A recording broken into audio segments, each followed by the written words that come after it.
உங்க டைனிங் டேபிள்ல பொருட்கள்லாம் அங்கங்க செதறி போயிருக்குன்னு ஃபீல் பண்ணிட்டு இருக்கீங்களா?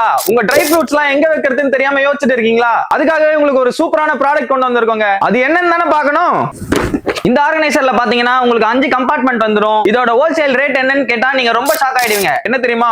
வெறும் 206 ரூபீஸ் மட்டும் தான். இதோட ஹோல்சேல் ரேட் பாத்தீங்கன்னா வெறும் 257 ரூபீஸ் மட்டும் தான். இந்த டைப் ரோலிங் ஆர்கனைசர் பாத்தீங்கன்னா உங்க ஃப்ரூட்ஸ் வெஜிடபிள்ஸ் எல்லாம் டைனிங் டேபிள்ல வச்சுக்கிறதுக்கு ரொம்ப யூஸ்ஃபுல்லா. இதோட பிரைஸ் பாத்தீங்கன்னா 271 ரூபீஸ் மட்டும் தான். இந்த மாடல் பாத்தீங்கன்னா உங்களுக்கு 336 மட்டும் தான். இந்த மாடல் பாத்தீங்கன்னா உங்களுக்கு லெக்ஸ் எல்லாம் வச்சு வந்துரும், ரொட்டேட் மாடலும் வந்துரும், கம்பார்ட்மெண்டாவும் யூஸ் பண்ணிக்கலாம், ஓபன் டைப்பாவும் யூஸ் பண்ணிக்கலாம். இதோட பிரைஸ் பாத்தீங்கன்னா உங்களுக்கு ஜஸ்ட் 388 மட்டும் தான். இந்த மாடல்ல நம்ம கிட்ட 2 சைஸ் அவைலபிளா இருக்கு. ஸ்மால் சைஸ் பாத்தீங்கன்னா 362, பிக் சைஸ் 491. இதுல நம்ம கிட்ட பிளாஸ்டிக் மட்டும் இல்ல, ஃபைபர்லயும் இருக்கு. இதோட பிரைஸ் பாத்தீங்கன்னா 509 ரூபீஸ் மட்டும் தான். இந்த ப்ராடக்ட் உங்களுக்கு ஹோல்சேல்ல வேணும்னா மினிமம் 6 பீஸ் எடுத்தீங்கனாலே கொடுத்துட்டு இருக்கும். இந்த டைனிங் டேபிள் ஆர்கனைசர்லாம் ரொம்ப ஃபாஸ்ட் மூவிங்கா இருக்கு. மறக்காம இந்த ப்ராடக்ட் நீங்க பர்ச்சேஸ் பண்ணணும்னு நினைச்சீங்கன்னா கீழ இருக்க நம்பரை கான்டாக்ட் பண்ணி ஆர்டர் பிளேஸ் பண்ணிக்கோங்க. பல்க் பீஸ் பேஜை ஃபாலோ பண்ணிக்கோங்க.